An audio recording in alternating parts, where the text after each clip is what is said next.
Welcome to the last of the site analysis series, part 3, which is all about presenting the site analysis. The work that you put into your site analysis presentation is directly related to what you'll get out of it. And what I mean by this is the better you can present your work and what you found out, the better understanding you're going to have of your site, and therefore you'll hopefully be able to create a better design as a reflection of what you've understood from the site. Also, by presenting your work well, you're showing to your tutors that you've understood the site and you've understood what's been asked of you. So the basics of what you're wanting to get across in your site analysis presentation is just a general overview of the site. Very important to show some key photographs, different angles, and focusing in on some of the important elements of the site. So if you visited the site and happened to make some sketches, things like that, then that's always a really good key thing to include in your site analysis presentation. Always put in lots of photographs. Like this image here, it's a sort of stitched together panoramic photograph, which works really well, particularly in this case, because this site was sort of under the canopy of all these trees. So that gives a really good view of what you can see from within the site. So don't forget that. Not only take photos looking at the site from a distance, but if you can, get yourself into the site so that you can see what the views are looking out and to the surrounding areas. Other images that are really important to put in are sort of annotations. So for example, if you've got a site plan, you want to have maybe some plans that you've sketched over showing important pedestrian routes or vehicle routes, things like that.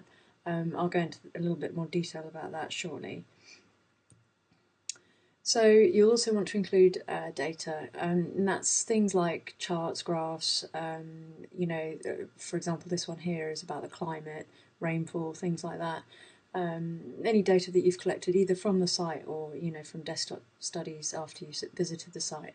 Try and present it in a more interesting way, and if you've collected data that is really heavy going, just extract what's important and related to your site and to your sort of analysis of the site, because sometimes there's just too much information, no one needs to know it, so just keep it simple, and I think that's a key when it comes to presenting this sort of data.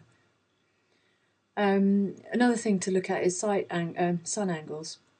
This here is a little SketchUp model I've done.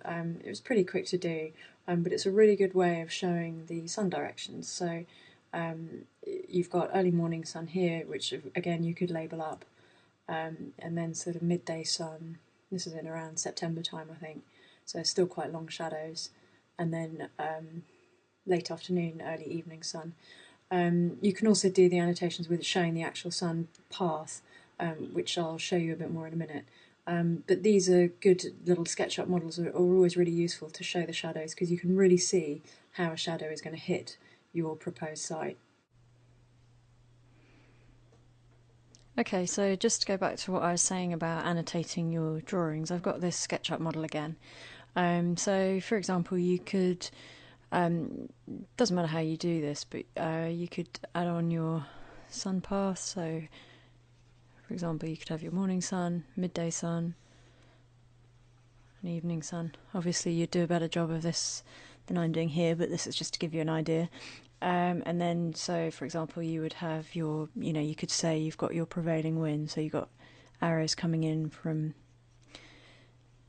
an area of the site, just to get an idea of that, and you could, note that up here as to what those arrows mean.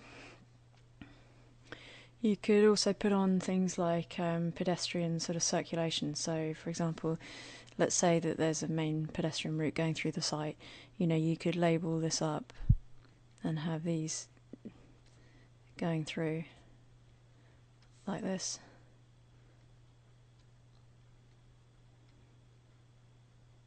For example.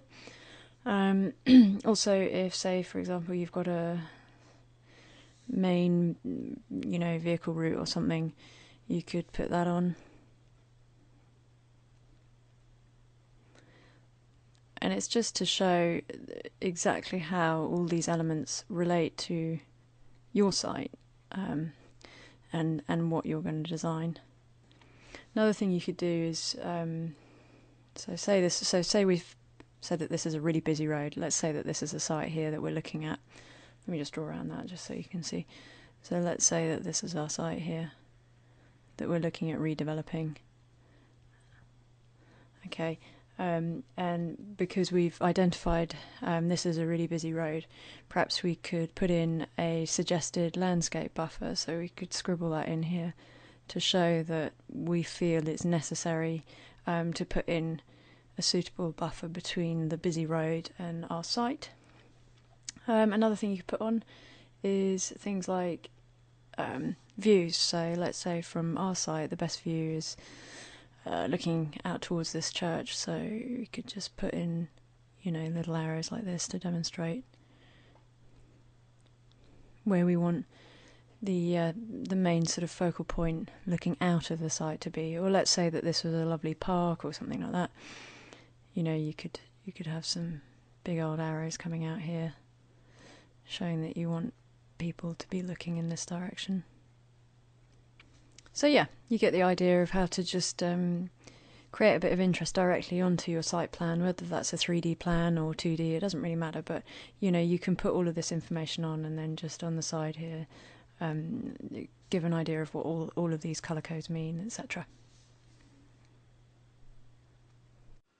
You also want to identify some of the problems and drawbacks kind of within the site, and a good way to do this again is perhaps marking up on a plan to, say for example, show a busy road or a noisy factory or something like that could have an impact on your site, and you can sort of it's a really good way is to get your site plan and again scribble on it, draw on it, or use sort of a pull-out image of the area that you're trying to focus on. We've created a board on Pinterest, on our First in Architecture page on Pinterest, that's dedicated to site analysis and site analysis examples. The link to this will be underneath the video on YouTube or within the notes on the website. So if you just click on the site analysis examples, this will just give you a bit of an idea of the kind of thing. There are so many ways you can present your site analysis, and sometimes it is really good to look at what other people have done just to give you some ideas. Don't copy what other people do, but it really gives you some ideas of how you can present your site analysis. And obviously it's going to be different because every site's different, but be a bit creative with it, and think of how it would be best to show off the site, to get the most information out there and make it really clear so that people understand what you've learned from the site and how you're going to approach it moving forward with your design. So make sure you check out Pinterest. I think you'll find it really helpful, and I'm always adding stuff onto this board, so we keep checking back. I think it's a really useful resource when it comes to site analysis. So that's it for the site analysis series. I hope you've enjoyed it. I hope you found it useful. Come over to the website firstinarchitecture.co.uk and see us there, and come and say hi on our Facebook page.